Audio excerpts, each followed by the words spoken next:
தமிழ் மொழியினுடைய பெருமையை பேசிக் கொண்டிருக்கின்றார்.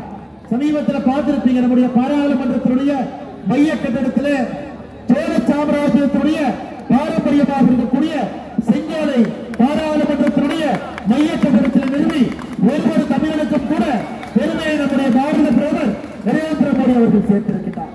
அது மட்டுமில்லை, அருமை சகோதரி சகோதரிகளே,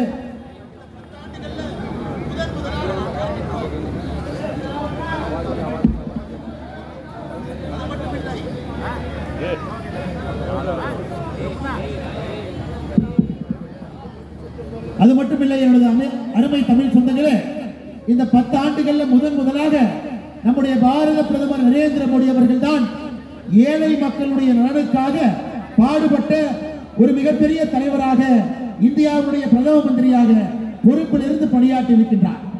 2014 நாம் ஆட்சிக்கு வந்த பொழுது நம்முடைய தாய் திருநாடு எப்படி இருந்தது என்பதை